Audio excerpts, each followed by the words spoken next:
देखिए साथी, question first का है, विशेषणों की विशेषता बताने वाले शब्द क्या कहलाते हैं। ऑप्शन दिया विशेष, क्रिया विशेषण, प्रविशेषण या सार्वनामिक विशेषण।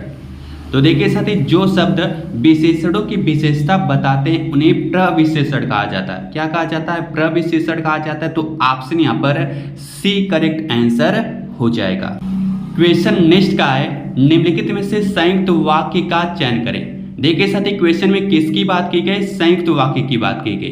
तो देखिए साथी, वे वाक्य जिनमें एक से अधिक प्रधान उपवाक्य हों और वे संयोजक अवयवों द्वारा जुड़े रहते हैं उन्हें क्या कहते हैं? संयुक्त वाक्य कहते हैं। तो ऑप्शन यहाँ पर क्या हो जाएगा? सी करेक्ट आंसर हो जाएगा।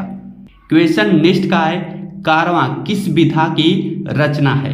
ऑप्शन दिया नाटक, कहानी, उपन्यास या एकांकी।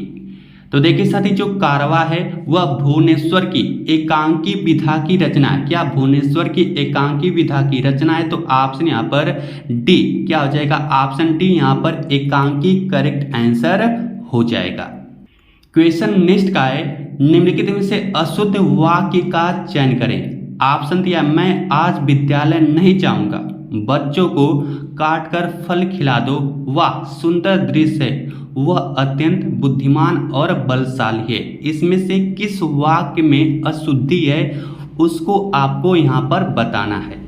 तो देखिए साथ, यहाँ पर जो ऑप्शन बी है यह गलत लिखा गया है। यहाँ पर होना चाहिए बच्चों को फल काट कर खिला दो। क्या बच्चों को फल काट कर खिला दो? अगर यह लिखा रहता तो यह वाक्य भी शुद्ध हो जाता है। तो ऑप्शन यहाँ पर बी करेक्ट आंसर हो जाएगा। क्वेश्चन नेक्स्ट का है, निम्नलिखित में से कौन सा कवि भक्ति काल का नहीं है? ऑप्शन दिया ईश्वरदास, नाभादास, मतीराम और रहीम। तो देखिए साथ, यहाँ पर जो ईश्वरदास हैं, नाभादास हैं और रहीम यह भक्ति काल के कवि हैं, और जो मतीराम है यह रीति काल के कवि। किस काल के? रीति काल के कवि हैं। तो ऑप्शन यहाँ पर सी करेक्ट आंसर हो जाएगा। अद्भुत रस का अस्थायी भाव क्या है? ऑप्शन दिया है जुगुप्सा, विस्मय, भय और उत्साह। देखिए साथी, क्वेश्चन में अस्थायी भाव की बात की गई। किसकी बात की गई? अस्थायी भाव की बात की गई है। तो हृदय में मूल रूप से विद्यमान रहने वाले भावों को क्या कहते हैं? अस्थायी भाव कहते हैं। और इनकी संख्या क्या होती है? 9 होती है। अस्थायी भावों की संख्या 9 होती है, जिनके नाम है रति, हास, शोक, क्रोध, उत्साह, भय, जुगुप्सा, विस्मय और निर्वेद। तो क्वेश्चन में पूछा कि अद्भुत रस का अस्थायी भाव क्या होगा? तो इसका राइट आंसर क्या हो जाएगा? विस्मय हो जाएगा। क्या हो जाएगा? विस्मय। ऑप्शन यहाँ पर बी करेक्ट आंसर हो जाएगा। क्वेश्चन नेक्स्ट का है, सन्यासी का पर्यायवाची है। ऑप्शन दिया ढोंगी, बाबा, वृद्ध और दंडी। देखिए साथी, सन्यासी के पर्यायवाची होते हैं परिवाचक, विरत, वैरागी और दंडी। तो ऑप्शन यहाँ पर डी क्या हो जाएगा? ऑप्शन डी दंडी यहाँ पर करेक्ट आंसर हो जाएगा। क्वेश्चन अगला पूछा है, उर्वशी किसकी काव्य कृति है? ऑप्शन दिया अगे, सुमित्रा नंदन पंत, रामधारी सिंह दिनकर और कुंवर नारायण। तो देखिए साथी, उर्वशी रामधारी सिंह दिनकर की काव्य कृति है। किसकी? रामधारी सिंह दिनकर की काव्य कृति है, और यह 1961 में प्रकाशित हुई थी। तो ऑप्शन यहाँ पर सी करेक्ट आंसर हो जाएगा। क्वेश्चन अगला का है, काली मिर्च में कौन सा समास है? ऑप्शन दिया कर्मधारय, तत्पुरुष, द्वंद्व और बहुब्रीहि। तो देखिए साथी, जिस समास पद का उत्तर पद प्रधान हो तथा पूर्व पद हुआ उत्तर पद में उपमान, उपमेय अथवा विशेषण विशेष का संबंध होता है, वहां पर कर्मधारय समास होता है। तो ऑप्शन यहाँ पर ए करेक्ट आंसर हो जाएगा। क्या हो जाएगा? ऑप्शन ए काली मिर्च में कर्मधारय समास होता है। ऑप्शन ए यहाँ पर करेक्ट आंसर हो जाएगा। क्वेश्चन अगला का है, महाकाव्य में किसका वर्णन होता है? तो देखिए साथी, महाकाव्य में मानव जीवन के बृहद और व्यापक चित्रण का वर्णन होता है। किसका? मानव जीवन में बृहद और व्यापक चित्रण का वर्णन होता है। तो ऑप्शन यहाँ पर ए करेक्ट आंसर हो जाएगा। क्वेश्चन अगला का है, सूरदास की साहित्यिक भाषा क्या है? ऑप्शन दिया ब्रज भाषा, अवधी, भोजपुरी या मैथिली। तो देखिए साथी, सूरदास की साहित्यिक भाषा है ब्रज भाषा। कौन सी? ब्रज भाषा। तो ऑप्शन यहाँ पर ए करेक्ट आंसर हो जाएगा। और देखिए साथ ही सूरदास की प्रसिद्ध कृति है सुरसारावली। क्या सुरसारावली और साहित्य लहरी इनकी प्रसिद्ध कृति है जो ब्रज भाषा में लिखी गई है। क्वेश्चन अगला का है बहिर्मुखी में समास है। ऑप्शन दिया अव्ययीभाव समास, द्वंद्व समास, तत्पुरुष समास या कर्मधारय समास। तो देखिए साथी जिस समास का पूर्व पद अव्यय तथा प्रधान होता है वहां पर अव्ययीभाव समास होता है। तो देखिए साथी अगर हम बहिर्मुखी का समास विग्रह करेंगे तो आएगा बाहरी मुख वाला अर्थात सबसे घुलने मिलने वाला। यहाँ पर जो पूर्व पद है बही वह अव्यय तथा प्रधान है। यहाँ पर जो पूर्व पद बही है वह अव्यय तथा प्रधान होने के कारण यहाँ पर अव्ययीभाव समास हो जाएगा। तो ऑप्शन यहाँ पर ए करेक्ट आंसर हो जाएगा। क्वेश्चन अगला का है मुझे कैसा शब्द है। मध्यम पुरुष, अन्य पुरुष, उत्तम पुरुष या प्रथम पुरुष।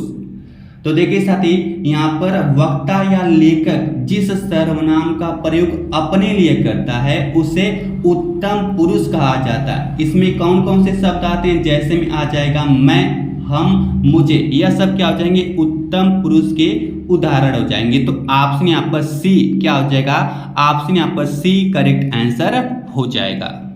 क्वेश्चन अगला का है महोत्सव में कौन सी संधि है। ऑप्शन दिया गुण संधि, विसर्ग संधि, अयादि संधि या व्यंजन संधि। तो देखिए साथी जब महोत्सव का हम संधि विच्छेद करेंगे तो आएगा महाधन उत्सव। क्या आएगा, महाधन उत्सव आ जाएगा, महाधन उत्सव आ जाएगा। यहाँ पर आ चुका है आ और यहाँ पर आ गया आपका उ। तो इनका क्या होता है, इसका रूल यह कहता है कि जब अ या आ के बाद ई या उ या री आते तो वे क्रमशः ए, ओ और अर में परिवर्तित हो जाते हैं और यह रूल किस में आता है, गुण संधि में आता है। तो ऑप्शन यहाँ पर ए करेक्ट आंसर हो जाएगा। क्वेश्चन नेक्स्ट का है अंबर का विलोम है। ऑप्शन दिया अवनी, आकाश, अभिन्न या प्रक्षिप्त। तो देखिए साथी अंबर का अर्थ होता है आकाश होता है। क्या होता है, अंबर का अर्थ आकाश होता है और अवनी का अर्थ पृथ्वी होता है और यह एक दूसरे के विपरीत होते हैं, मतलब विलोम शब्द होते हैं। तो ऑप्शन यहाँ पर ए करेक्ट आंसर हो जाएगा। क्वेश्चन अगला का है निम्नलिखित में से ऋण शब्द कौन सा है। ऑप्शन दिया वाचनालय, समतल, विद्यालय या पशु।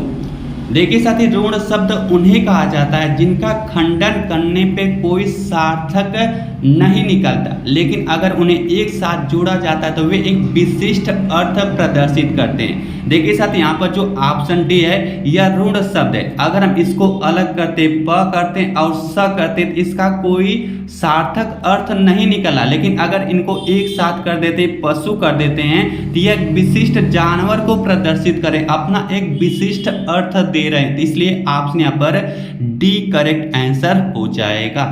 क्वेश्चन अगला का है सिर से बोझ उतारना मुहावरे का अर्थ है। भार टालना, बक्सा रखना, जमीन पर कुछ पटकना या बात पक्की करना। तो देखिए साथी सिर से बोझ उतारना मुहावरे का अर्थ हो जाएगा भार टालना। क्या हो जाएगा, भार टालना। ऑप्शन यहाँ पर ए करेक्ट आंसर हो जाएगा। क्वेश्चन नेक्स्ट का है बुद्धि भ्रमित होना किस मुहावरे का सही अर्थ है। चक्कर में पड़ना, अक्ल पर पत्थर पड़ना, धोखा खाना या उल्लू बनना। तो देखिए साथी बुद्धि भ्रमित होना इसका सही मुहावरा हो जाएगा चक्कर में पड़ना। क्या हो जाएगा, चक्कर में पड़ना। ऑप्शन यहाँ पर ए करेक्ट आंसर हो जाएगा। क्वेश्चन नेक्स्ट का है कृपाण शब्द है आगत, देशज, तद्भव या तत्सम। तो देखिए साथी जो कृपाण है यह तत्सम शब्द है। क्या है, तत्सम शब्द है। तो ऑप्शन यहाँ पर डी करेक्ट आंसर हो जाएगा। और इसका तद्भव मतलब कृपाण का तद्भव हो जाएगा कटार हो जाएगा। क्या हो जाएगा, कटार हो जाएगा। तो इसको भी अच्छे से नोट कर लीजिएगा। क्वेश्चन नेक्स्ट का है लोक संस्कृति का जन्म हुआ है शहरों में, गांव में, कस्बों में या विद्यालयों में। तो देखिए साथी लोक संस्कृति का जन्म गांव में हुआ। कहां पर, गांव में हुआ। तो ऑप्शन यहाँ पर बी करेक्ट आंसर हो जाएगा। क्वेश्चन नेक्स्ट का है प्रसारण का विलोम शब्द है।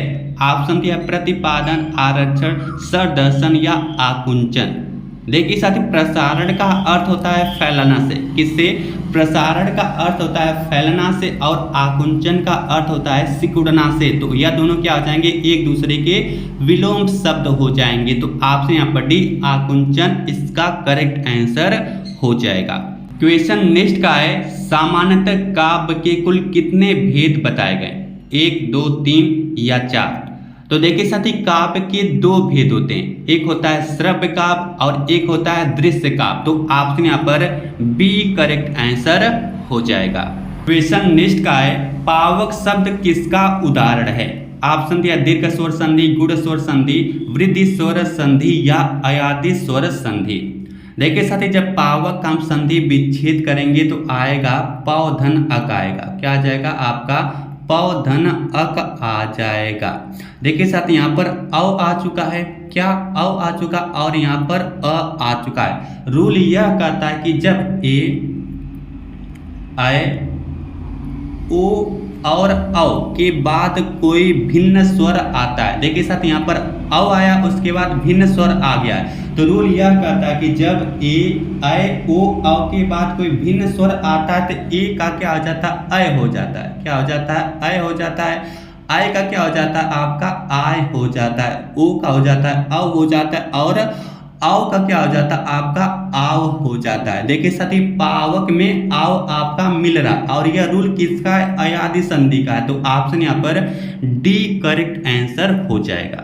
क्वेश्चन नेक्स्ट का है, छायावादी युग के प्रवर्तक हैं। ऑप्शन दिया जयशंकर प्रसाद, सुमित्रा नंदन पंत, श्रीधर पाठक या रामचंद्र शुक्ल। तो देखिए साथी, छायावादी युग के प्रवर्तक हो जाएंगे जयशंकर प्रसाद हो जाएंगे। ऑप्शन यहाँ पर ए करेक्ट आंसर हो जाएगा। जयशंकर प्रसाद की प्रसिद्ध रचना जो झरना है, क्या जो झरना है, यह 1918 में प्रकाशित हुई थी। तभी से छायावादी युग का आरंभ माना जाता है। तो ऑप्शन यहाँ पर ए करेक्ट आंसर हो जाएगा। क्वेश्चन नेक्स्ट का है, उज्ज्वल में कौन सी संधि है। ऑप्शन दिया दीर्घ संधि, व्यंजन संधि, गुण संधि या विसर्ग संधि। तो देखिए साथी, जब हम उज्ज्वल का संधि विच्छेद करेंगे तो आएगा उत धन ज्वल आएगा। क्या आएगा, उत धन ज्वल आएगा। और यह व्यंजन संधि का उदाहरण है। किसका, व्यंजन संधि का उदाहरण है। तो ऑप्शन यहाँ पर बी करेक्ट आंसर हो जाएगा। देखिए साथी, व्यंजन संधि का रूल यह कहता है कि यदि त या द आए, क्या यदि त या द आ जाए उसके बाद ज या झ आ जाए, क्या उसके बाद ज या झ आ जाए तो त द क्या हो जाएंगे, ज में परिवर्तित हो जाते हैं। क्वेश्चन नेक्स्ट का है, वह बहुत बोलती है वाक्य में क्रिया विशेषण है। ऑप्शन दिया है वह बोलती बहुत है। तो देखिए साथी, जो शब्द क्रिया की विशेषता बताते हैं उन्हें क्रिया विशेषण कहा जाता है। वाक्य में जो बोलती है यह क्रिया है। क्या है, यह क्रिया है और इसकी विशेषता क्या कि वह बोल तो रही है लेकिन बहुत बोल रही है। जो यहाँ पर जो बहुत है यह क्रिया विशेषण हो जाएगा। क्या हो जाएगा, क्रिया विशेषण हो जाएगा। तो ऑप्शन यहाँ पर सी करेक्ट आंसर हो जाएगा। कौन सा, ऑप्शन यहाँ पर सी करेक्ट आंसर हो जाएगा। तो देखिए साथी, आज की क्लास के सभी क्वेश्चन यहाँ पर कंप्लीट करवाए गए। उम्मीद करते हैं कि आज की क्लास आप लोगों को बहुत ज़्यादा यूजफुल लगी होगी। तो आप लोग भी अपना स्कोर जरूर कमेंट करके बताएगा और क्लास कैसे लगी साथ में यह भी कमेंट करके जरूर बताएगा।